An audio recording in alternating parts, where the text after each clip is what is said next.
실제 이야기가 아니니까 놀라지 말고 들으세요.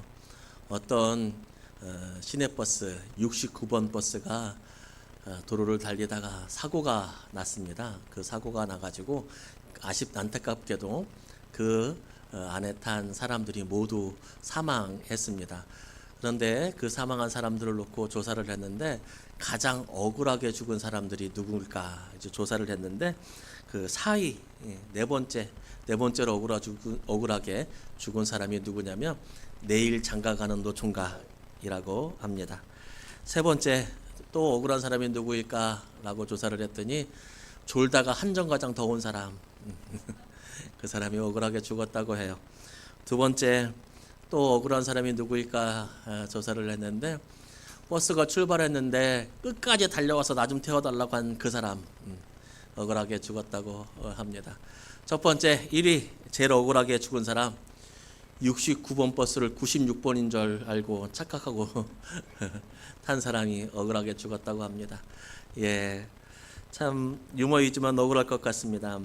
직장인들에게 설문조사를 했습니다.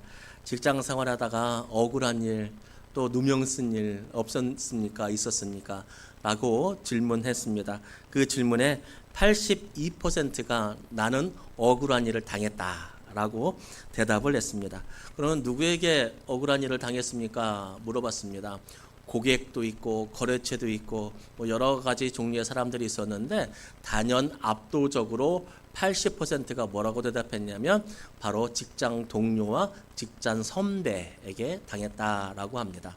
왜냐하면 멀리 있는 사람보다 가까이 있는 사람들이 지내는 시간이 많고 같이 업무를 하는 경우가 많이 있기 때문일 것입니다. 여러분 어떻습니까? 교회 다니면서 억울한 일 혹시 당해본 적 있으십니까? 있으십니까? 눈 한번 깜빡 껴보세요. 억울한 일 있으시면. 네. 그래요. 그러면 우리 일상생활에서, 가정에서, 직장생활에서 억울한 일 혹시 있으십니까? 억울한 일. 억울한 일이 기억에 남는다. 아, 나는 그때 되게 억울하게 그랬어 라고 하는 것은 진짜 상처가 된 거거든요. 그래서 그 기억이 아직도 남는 거거든요. 근데 그렇게 참 남는 기억도 있고 또 어떤 것은 억울한 일이 있긴 있었는데 정확하게 무엇인지는 잘 모른다. 이제 그것은 좀 상처가 치유되고 그렇게 큰 아픔은 아니었다라고 하는 것이죠. 중요한 것은 무엇이냐면 우리가 살면서 억울한 일을 하나씩은 다 당하더라는 겁니다.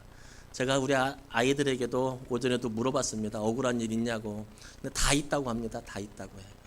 어떤 아이는 뭐라고 하냐면 나는 분명히 치약을 장난을 치지 않고 썼는데 엄마가 나보고 치약을 장난치고 썼다고 나를 혼냈다고 나는 그게 너무 억울하다고 이야기합니다. 예, 근데 억울할만 하겠더라고. 자기는 장난 안 쳤는데.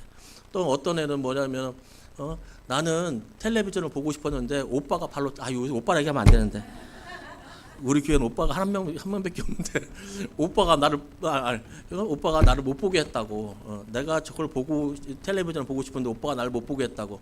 근데 그 다음에 뭐라는 줄 아십니까? 그래서 오빠를 발로 찼다고. 그래서 너는 억울하진 않겠다니까. 억울하지는 않대. 발로는 차갖고. 그래요. 그렇게 억울한 일이 있어요. 네, 뭐가 지직거리죠. 이렇게 억울하게 일들이 사람은 살면서 하나씩 다 당하기도 하는데 오늘 본문에도 되게 억울한 일을 당하는 사람이 한 명 나옵니다. 그 사람의 이름이 뭐냐면 바로 다윗이라고 하는 사람입니다. 다윗이 정말 억울한 일을 당했습니다. 보통 억울한 일이 아니라 그는 이렇게 이야기합니다. 1절에서 도대체 내가 무슨 잘못을 했길래 자네 아버지가 나를 죽이려고 하느냐라고 하소연합니다. 죽음에까지 오는 억울함입니다. 그런데 우리가 한번 살펴보면 여기에서 자네 아버지라고 이야기해요. 자네 아버지. 자네 아버지가 왜 나를 이렇게 죽이려고 하느냐. 나는 잘못이 없다라고 하는데 여기서 자네 아버지. 그러니까 여기서 대화를 하는 사람이 누구냐면 자신을 죽이려는 사람의 아들인 거예요. 아들. 그러니까 자기를 죽이려는 사람의 아들을 찾아가서 이렇게 하소연하고 있는 거예요. 나는 잘못이 없다고. 그리고 바로 이 다윗을 죽이려는 사람이 누구냐면 이스라엘 왕 사울이었고 다윗이 찾아간 사람은 바로 자신의 친구이자 동서라고 하나요? 예, 그랬던 이제 그 요나단이라고 하는 사람이었습니다. 다윗이 얼마나 억울했던지 8절에서는 이렇게 얘기합니다. 내가 잘못이 있다면 자네가 나를 죽이게. 자네 아버지한테 갈 필요가 뭐가 있겠느냐. 나는 잘못이 없다. 근데 자네 아버지가 나를 이렇게 죽이려고 한다. 이렇게 이야기했습니다. 그러면서 다윗이 자기의 상황을 하소연하는데 8절 말씀을 보면 3절 하반절 말씀을 보면 다윗의 상황이 정말 잘 드러나 있습니다.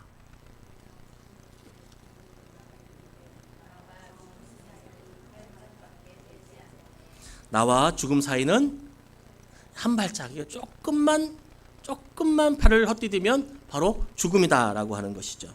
죽게 되었다는 겁니다. 사실 지금 이렇게 요나단에게 하소연하고 있는 억울한 일을 당하는 다윗은 어떤 상황이었냐면 조금 전에도 사울이 자기를 죽이려고 하는 것을 가까스로 도망쳐와가지고 요나단에게 이야기하는 거야. 자네 아버지가 나를 죽이려고 하는데 난 죄가 하나도 없다. 내가 죄가 있다면 네가 내 친구인 당신이 나를 죽여라. 그렇게 이야기하고 있죠. 요나단에게 하소연합니다. 그리고 또 말합니다. 살려달라고. 나는 억울하다고. 나를 좀 도와달라고. 그렇게 요청합니다. 말씀드렸다시피 요나단은 누구입니까? 바로 다윗을 죽이려고 하는 사울의 아들입니다. 아버지와 아들은 누구보다 가까운 사이입니다. 같이 살았던 사이이기도 하고 같은 이익을 나누는 사이이기도 합니다. 지금도 그렇고 또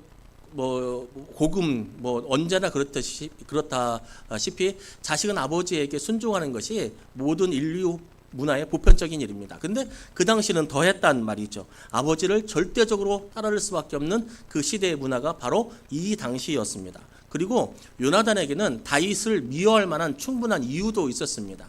다윗은 왕자에 오르고 싶어 하지 않았습니다. 그러니까 그것을 목적으로 두고 있진 않았습니다. 그러나 누가 봐도 그리고 요나단도 그가 왕이 될 것이라고 하는 것을 알았습니다. 그러니까 그 누가 봐도 왕의 제목이라는 것을 다윗도 알았습니다. 기름 부음을 받았거든요. 다윗도. 그래서 요나단은 바로 이 다윗이 자신이 물려받게 될 왕의 자리를 노리는 사람, 그리고 위협이 되는 사람이라는 것을 알았습니다. 자신의 아버지가 미워하는 사람이었고, 그리고 자신의 자리를 위협하는 사람이었다. 그럼에도 불구하고 다윗은 요나단을 찾아갑니다. 쉬운 일 아니거든요. 요나단을 찾아갔다는 이야기. 왜입니까? 왜 다윗은 자신을 죽이려는 사람의 아들이자 그리고 자신을 미워할 수 있는 충분한 조건을 가지고 있는 요나단을 찾아갔을까? 왜 거기서 하소연하고 있을까? 왜일까요? 둘이 친해요. 둘이 친해요. 그런데 여기서 둘이 친한 것 그 이상의 이유가 있습니다. 다윗이 이렇게 자신의 목숨을 걸고까지 요나단을 찾아간 이유, 그 이유를 공동 번역에는 이렇게 표현하고 있습니다. 8절 말씀 함께 읽겠습니다.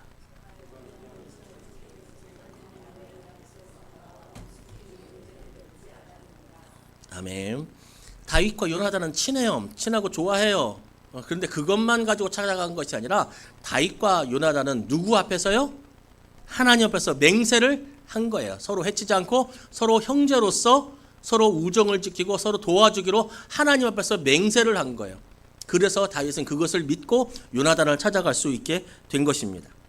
하나님 안에서 다윗과 요나단은 친구를 넘어서 형제가 된 사이입니다. 그래서 다윗은 요나단을 찾아갔고 요나단은 다윗을 위해서 자신이 할 수 있는 최선의 노력을 기울였습니다. 그리고 오늘 말씀을 보면서 요나단이 다윗을 위해서 어떻게 행했는가, 어떠한 모습으로 가족이 되어 주었고 친구가 되어 주었고 그리고 하나님 앞에서의 그 약속을 지켰는가라고 하는 것을 한번 살펴보기 바랍니다. 첫 번째, 요나단은 다윗의 이야기를 들어주었습니다. 억울한 일을 당하면요, 제일 힘든 게 내가 말하는 것을 들어줄 사람이 많이 없다는 거예요. 진짜 그래요. 억울한 일을 당하면 내가 말하는 것을 들어줄 수 있는 사람이 흔치 않다는 거예요. 쉽게 말하면 제가 목회자잖아요. 제가 교회에서 어떤 어려움이 있고 이렇게 힘들고 저렇게 힘들다고 하잖아요. 그러면 이 말을 듣는 사람들이 보통 어떻게 생각하냐면, 야, 그렇구나, 너 힘들겠구나, 어렵구나, 이렇게 생각하는 사람도 있는데 대부분의 사람들은 그러니까 네가 기도 안 하고 네가 목회를 못 하는 거지 라고 생각을 한다는 거예요. 무슨 말씀인지 아시겠어요? 내가 돈 때문에 너무 힘들고 내가 어렵고 힘들어, 내가 관계 때문에 이렇게 힘들어 라고 이야기하면요, 많은 사람들이 그냥 들어주기도 하지만 보통은 뭐라고 하냐면 너도 무슨 잘못이 있겠지, 그러니까 평소에 열심히 일을 하고 노력을 했어야지, 그렇게 맨날 외식하고 그렇게 다른 거 사 먹으니까 경제가 어렵지, 그렇게 생각한다는 거예요. 직장에서 관계가 어렵다고 얘기하면요, 그러니까 열심히 일을 해야지. 내가 억울하게 고소를 당했어요, 다른 사람에게. 고소를 당했는데 내가 이렇게 억울하다고 하면요, 다른 사람들은 보통 뭐라고 생각하냐면 그래 너 힘들고 어렵겠다 이렇게 생각하는 게 아니라 그래 네가 무슨 범죄를 저질렀으니까 고소까지 당하지, 이렇게 되는 것 아니겠습니까? 여러분, 이런 일들이 한두 가지가 아닙니다. 한두 가지가 아닙니다. 그러니까 내가 힘들어도 어디 가서 하소연할 데가 없다는 게 정말 어려운 거예요. 정말 진심으로 나를 위해서 이야기해 줄 곳이 없다는 거. 가정이 힘들어요. 가정이 힘들어서 정말 어려워요. 그런데 그 어려움을 가지고 다른 사람한테 이야기하면 우리 가정을 폄하하고 비하하기에 바쁘다는 거예요. 그냥 다 자기 마음대로 듣기 전에 판단한다는 겁니다. 무슨 잘못이 있으니까, 네가 무슨 잘못이 있으니까 우리 아버지가 너를 죽이려고 했겠지, 괜히 너를 죽이려고 했겠냐 라고 생각한다고 하는 것이 일반적이라는 거 아는 겁니다. 내가 말하기도 전에 먼저 결정을 짓습니다. 이야기를 들어준다는 것은 단순히 말을 들어준다는 것이 아닙니다. 자기의 생각을 내려놓고 그의 마음과 그의 이야기에 경청한다는 겁니다. 경청한다는 겁니다. 그의 마음에 공감한다고 하는 것이죠. 이해하려고 하는 기본 자세가 되어 있다는 겁니다. 요나단은 실제로 그렇게 했습니다. 자신의 생각은 아닐지라도 자신의 생각하고 다윗의 하소연하고 달랐거든요. 그런 거 아까 좀 전에 얘기했잖아요. 다윗이 이렇게 하소연하니까 요나단은 다른 생각을 갖고 있었어요. 무슨 생각을 갖고 있었냐면, 다윗이 니네 아빠가 나 죄가 없는데 니네 아버지가 나 죽이려고 해. 그러니까 우리가 좀 전에 얘기했잖아요. 나 이렇게 힘들어서 가정이 어려워졌어. 그러니까 가정을 잘 돌봤어야지. 이렇게 한 것처럼 요나단도 이런 생각을 하고 있었어요. 다윗에게. 뭐냐면, 아니 우리 아빠가 왜 너를 죽여? 그건 네 착각이야. 그렇게 얘기했어요. 요나단은 그렇게 얘기한 거예요. 그런데 요나단이 정말 잘한 것은 무엇이냐면, 그렇게 생각을 끝내지 않았어요. 끝내지 않고, 내가 생각할 때는 우리 아버지 너 안 죽일 것 같은데? 라고 끝내지 않고 다윗의 이야기를 끝까지 들어줬어요. 그리고 믿어줬어요. 그래서 억울했겠구나, 그 말에, 그 이야기에 공감해 주었어요. 여러분, 이게 친구의 모습이고 가족의 모습입니다. 자신과 생각과 다른데도 다윗을 이해하려고, 다윗의 상황을 알아보려고 했습니다. 자신의 생각을 내려놓고 다윗의 말을 들어준 것입니다. 이게 중요합니다. 여러분, 우리는 다른 사람의 이야기를 들을 때 다른 사람들의 이야기에만 결정짓고 상황에만 함몰되지 말고 그 사람이 말하는 진심을 받아들일 수 있어야 되겠습니다. 두 번째, 요나단은 다윗의 편이 되어졌습니다. 편이 되어졌어요. 살면서 다른 사람 편 들어주는 거 쉽지 않습니다. 다른 사람 편 들어준다는 게 어떤 것을 의미합니까? 내가 손해볼 것을 손해본다는 이야기입니다. 다른 사람이 편 들어주는 거 쉽지 않습니다. 더군다나 지금 요나단이 편 들어주어야 하는 사람은 누구입니까? 자신의 아버지 이스라엘 왕이 죽이려고 하는 다윗의 편이 되어준다는 겁니다. 편이 되어준다는 것. 4절에서 요나단은 이렇게 말합니다. 내 마음의 소원이 무엇이든지 내가 너를 위하여서 그것을 이루게 도와주겠다고. 편대준다는 거예요. 내가 내 옆에 서 있어 줄게. 네 소원대로 내가 해줄게. 내가 노력해 줄게. 여러분, 이거 정말 쉬운 일 아닙니다. 정말 따뜻한 말입니다. 실제적으로 살면서 우리가 이런 경우 너무나 많이 보지 않습니까? 실제적으로 살면서 정말 어려움 당하고 힘들 당하고 힘든 일이 생기고 정말 어찌할 바를 몰라 있을 때, 잘 나가고 좋고 행복할 때는 옆에 있지만 힘들고 어려운 일 당하고 누명 쓰고 그렇게 건강이 무너지고 자녀가, 그리고 가정이, 그리고 경제가 무너질 때 내 옆에 정말 거의 남지 않았다는 모습들을 정말 많이 봅니다. 정말 많이 봅니다. 목회자 생활도 마찬가지예요. 목회자 생활들도 마찬가지예요. 잘 나가고 좋고 웃고 할 때는 다 있는데 정말 어려운 일 당하고 힘든 일 있잖아요. 정말 매몰차게 목회자들이 그를 떠나요. 그를 떠나요. 여러분도 아시는 분이에요. 정말 매몰차게 떠나요. 그냥 입 싹 닫고 떠나요. 10년, 20년, 30년 같이 했어도 여러분도 알아요. 자세히를 몰라서 그런 거지. 또 성도들은 아닙니까? 성도들은 아닙니까? 목사님이 지금 기억하로는 제 나이보다 조금 더 먹은 것 같아. 50대 초중반 됐는데 돌아가셨어요. 얼마 멀지도 않아요. 여기서 40분, 50분 거리에 목사님이. 거기서 목회를 오래 하셨지. 짧은 어렸을 때부터 하셨으니까 해서 40, 50대, 50대 초반에 돌아가셨어요. 애들이 아직 다 장성하지 못하고 돌아가셨어요. 돌아가셔갖고 이제 누구랑 남았냐면 애들하고 사모님하고 남았어. 사택에서. 목사님 장례가 끝나고 딱 있어. 그 다음 주에 와가지고 그 다음 달 준지 모르겠어요.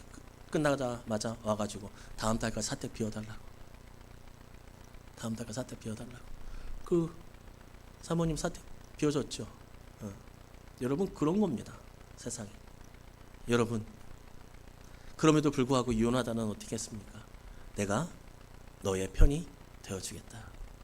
그렇게 말했습니다.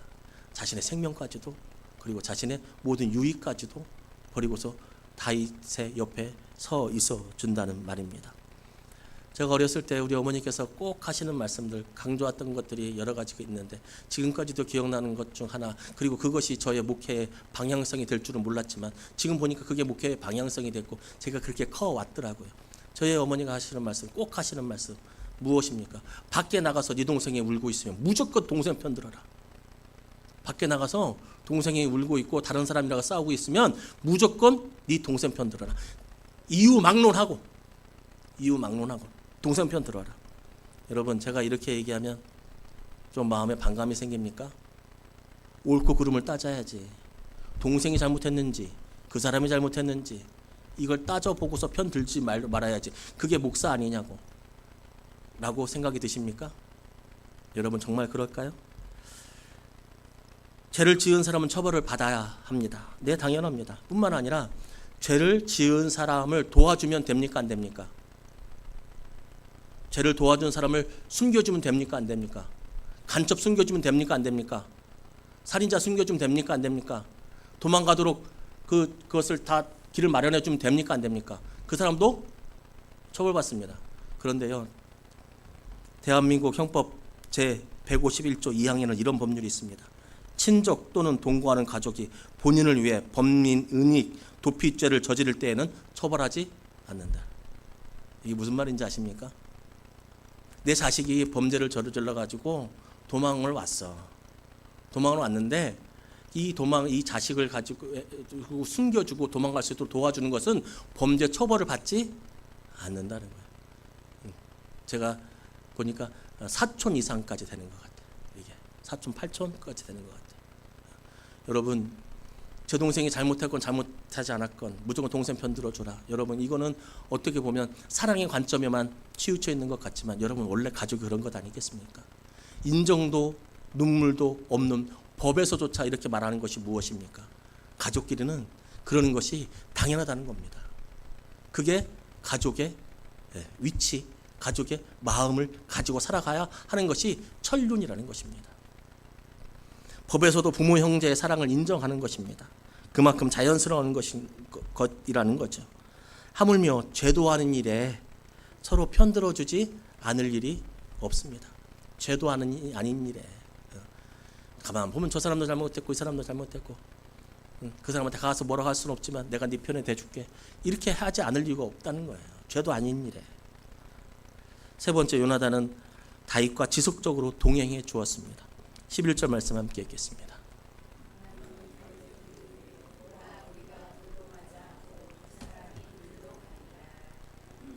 요나단이 다윗에게 말합니다. 함께 들로 가자고 말합니다. 너 혼자 해결해. 너 혼자 들에 있어. 너 혼자 가서 알아서 해.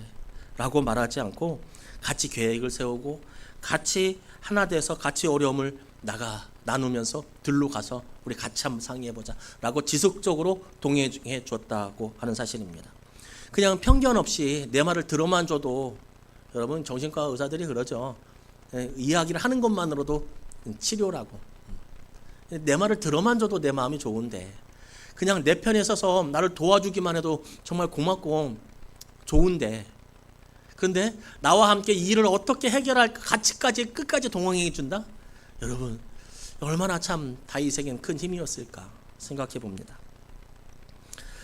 여러분 왜 그런데 요나단이 이렇게까지 합니까? 왜 이렇게까지 합니까? 왜요? 왜 요나단은 다윗에게 이렇게까지 하냐고요? 왜요? 다윗이 왜 위험한 요나단을 찾아갔어요? 왜요? 친구 그 위에 뭐가 있다고 했어요? 하나님 앞에서 하나됨을 맹세했다고. 요나단도 하나님 앞에서 그것을 맹세했기 때문에 하나님 말씀을 지키려고, 하나님 앞에서 그 한 맹세를 지키려고 이렇게까지 들어주고 자신은 그렇게 생각하지 않았다니까. 요나단은 우리 아버지 너 안 죽일 거야 라고 생각했지만 자기 생각 내려놓고 다윗의 이야기를 들어줬고 다윗의 편 들어줬단 말이야. 아버지가 편 아니라 왕의 편이 아니라 아버지 편 들어주고, 그냥 편 들어준 거 끝나는 것이 아니라 같이 가서 한번 해보자라고 끝까지 같이 갔단 말이에요. 동행했단 말이에요. 왜 이렇게 했냐고요? 하나님 앞에서 맹세를 했기 때문에, 하나님이 그렇게 하기를 원하셨기 때문에 그렇죠. 살다 보면 이런 친구 필요하죠. 들어주고 편대주고 동행해주는 가족, 그런 친구 꼭 필요합니다. 이런 친구, 이런 가족, 그런데 있으면 좋겠죠. 있으면 좋겠죠. 그런데 하나님께서는 이런 가족을 이미 우리에게 주셨습니다. 하나님 앞에서, 하나님 안에서 다윗과 요나단이 한 가족이 되고 친구를 넘어서 정말 우정을 넘어서 하나님 안에서 참 사랑을 나눴던 그 관계가, 들어주고 편대해주고 동행해주는 이 관계를 하나님께서는 이미 우리에게 주셨다는 것입니다. 에베소서 2장 19절 말씀입니다.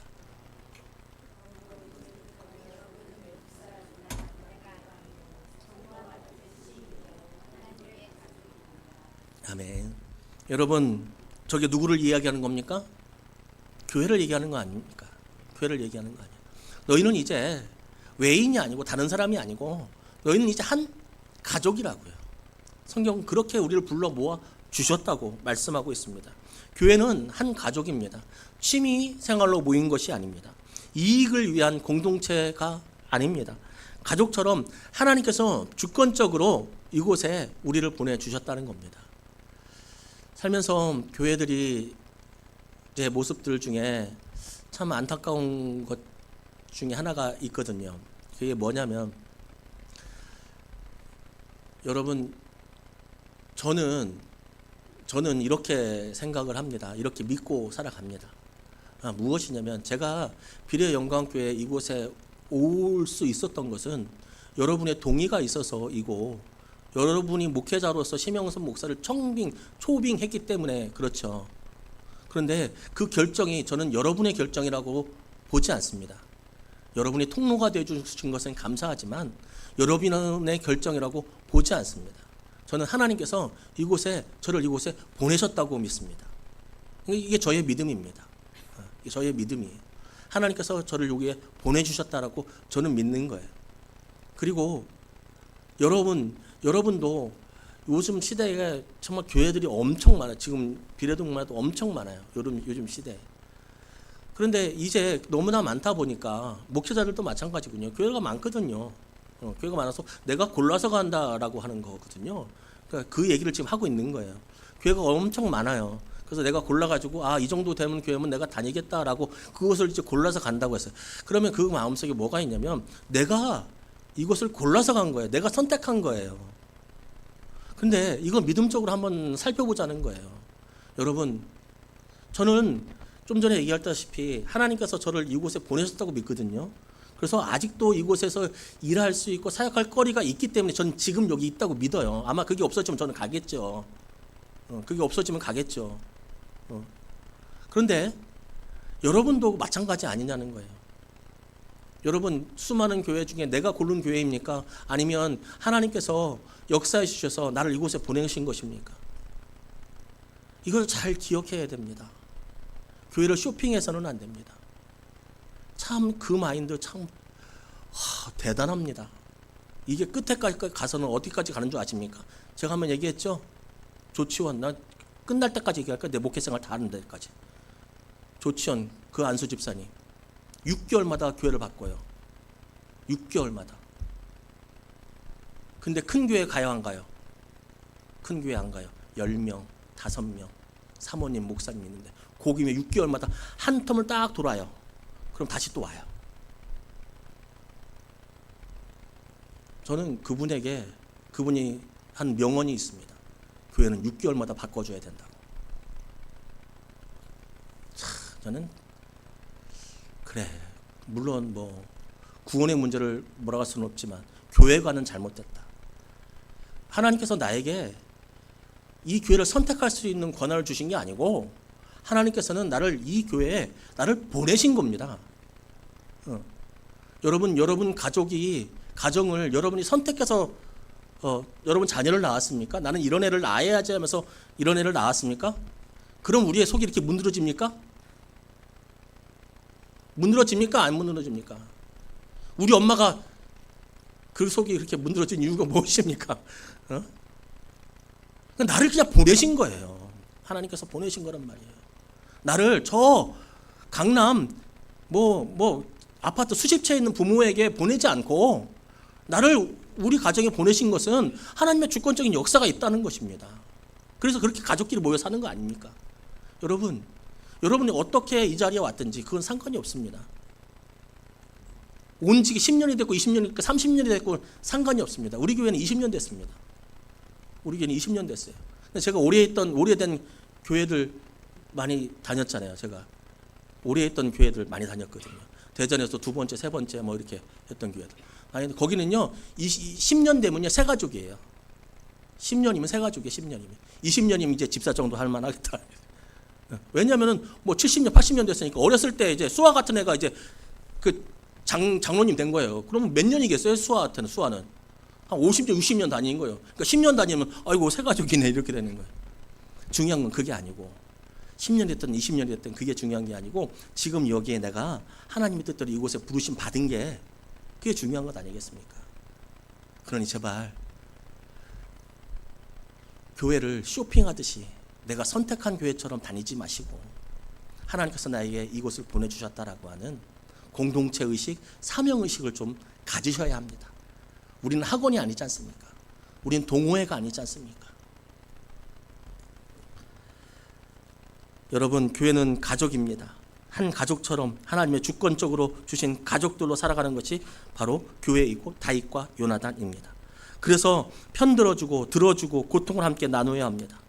처음 교회에서는 자기의 물건을 팔아서 이웃과 교인들과 함께 나누었습니다. 그러니까 모두가 그런 것은 아니지만 그 당시 문화가 뭐였냐면 집 팔고 땅 팔고 냉장고 팔아가지고 교회에 헌금하면 이 헌금을 가지고 각 교회에 필요한 사람들에게 나눠줬다는 겁니다. 아, 오늘 개똥이네 집이 대출이자 갚을 날이네. 개똥이네 집이 대출이자 좀 보태주고, 아이고 쟤네들 입학하네. 쟤들이 입학하는 입학금 가방도 좀 사주고, 아이고 쟤들이 학원비가 좀 없다네. 그럼 학원비 좀 대주고, 그렇게 살았다는 겁니다. 물론 그게 완전했겠습니까? 부족했겠죠. 부족한 게 있었겠죠. 그런데 이렇게 한 이유가 무엇입니까? 가족들이라는 겁니다. 가족들. 단순히 돈을 나누는 게 아니라 이들은 하나의 공동체로서였다는 겁니다. 여러분, 요즘은 좀 아닌 경우도 많지만 가족은 경제 공동체 아닙니까? 아빠가 부자면 엄마도 부자입니다. 엄마가 부자면 자녀도 부자입니다. 그게 다른 돈이 아니라는 거예요. 다 같은 돈이라고 하는 거예요. 그리고 공동체를 이루며 살아갔다는 거. 그것이 교회인 거예요. 그래서 처음 교회, 초대교회는 그렇게 살아갔다는 겁니다. 가족처럼. 교회는 한 사람에게 맡기는 것이 아닙니다. 같이 하는 겁니다. 같이. 함께. 모두가 각자의 자리에서 할 수 있는 일을 최선을 다해서 진심으로 그렇게 하는 것이 교회이고 그것이 한 가족입니다. 자녀는 자녀의 자리에서, 부모는 부모의 자리에서. 그것이 바로 교회이죠. 얼마 전부터 제 마음이 참 심란했습니다. 저 어지러웠습니다. 곤고했습니다. 아팠습니다. 힘들었습니다.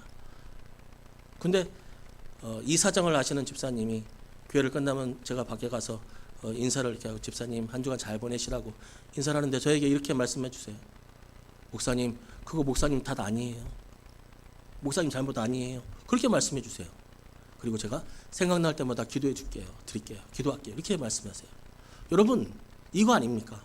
각자 할 수 있는 일에 최선을 다하는 겁니다. 그 마음이 제가 얼마나 좋든지요. 얼마나 위로가 되든지요. 내 잘못 아니구나. 그냥 내가 이겨내야 될 문제구나. 그 생각이 드는 거예요. 물론 세상에 보이는 교회는 누구나 부족합니다. 누구나 부족하죠. 여러분, 아까 교회에서 억울한 일 있어요 없을 때 했을 때 고개를 끄덕인 사람들이 있을까요 없을까요? 눈을 깜빡했던 적이 있을까요 없을까요? 있겠죠. 있을 수 있죠. 그렇죠. 그리고 그런 교회가 우리가 살아가고 있는 이 땅에서의 교회인데, 다 부족하고 연약한 교회인데, 그런데 우리의 장점은 뭐냐면요, 온전한 교회를 만들기 위해서 쉬지 않고 달려간다는 겁니다. 우리의 자랑은요, 우리가 이미 예수 그리스도의 교회로서 우리는 온전한 교회에서 다윗과 요나단처럼 들어주고 편들어주고 동행했던 교회입니다 라고, 우리 교회는 그래라고, 우리는 예수 그리스도를 본받아서 서로를 위해서 십자가까지 지는 교회라고 자랑하는 교회가 아니라, 그런 사람 없으니, 한 명도 없으니, 나는 예수님의 장성한 분량까지 자라났어라고 하는 사람 한 명도 없으니, 나는 그렇지만, 우리 교회는 그렇지만 그 분량까지 달려간다라고 하는, 우리 교회는 그거 멈추지 않아. 우리 교회는 조금씩 더 자라나갈 거야. 여러분, 그게 올바로 된 교회론 아니겠습니까? 포기할 수 없습니다. 교회에서 상처받았다고, 예, 그럴 수 있어요. 억울한 일 당했다고, 예, 그럴 수 있어요. 그렇다고 포기할 것입니까? 예전에 저 때문에 상처받은 사람, 저 때문에 억울한 사람 없을까요? 있겠죠. 그러니까 저는 그러면, 아이고, 다음에는 뭐 내가 원래 그런 사람이지 라고 하면서 포기합니까? 아닙니다. 어떻게 하면 상처를 더 안 드릴까? 어떻게 하면 더 억울하지 않게 해드릴까? 라고 저는 저 나름대로 열심히 노력하지 않겠습니까? 여러분, 다윗과 요나단은 친구 이상의 하나님 앞에서 가족이 되었습니다. 주님께서는, 우리 하나님께서는 주님을 몸된 교회로서, 그리고 우리는 한 가족으로 불러주셨습니다. 그래서 우리가 할 수 있는 일을 이 안에 하게 하셨고, 그리고 서로 동행하고 편들어주고 들어주라고 우리 일을 모아주셨습니다. 그 일에 때로는 상처가 되고 때로는 부족하더라도 그 일을 멈추지 않아야 합니다. 우리 교회의 장점이 무엇이냐고 물어보면 다른 것 여러 가지 있고, 사랑도 있고 위로도 있고 다 있지만, 우리 교회의 장점이 무엇이냐고 물을 때 우리는 그리스도의 장성한 분량까지, 한 가족이 되기까지 우리는 멈추지 않고 달려나간다. 우리는 멈추지 않는다. 잘못한 거, 그 교회 옛날에 그랬어. 그래, 그건 옛날이다. 여러분, 이렇게 가야 되지 않겠습니까? 나 옛날에 교회 상처받아서 나는 힘들어요. 그 교회 내가 왔던 옛날에 상처받아서, 예, 그렇다고요. 그럼 지금은 어떻게 할 거냐? 여러분, 우리 교회가 옛날에 그랬을지라도 우리는 더 나아가야겠죠. 옛날에 그랬다는 얘기가 아니라 옛날에 그랬다는 얘기가 아니라 부족한 것이 있으면 더 나아가야 한다고요. 다윗과 요나단이 형제가 된 것처럼 우리도 형제이고 자매이니 서로 들어주고 편들어주고 나아가서 지속적으로 고통을 함께 짊어지는 우리 모두가 되기를 주님의 이름으로 축복합니다.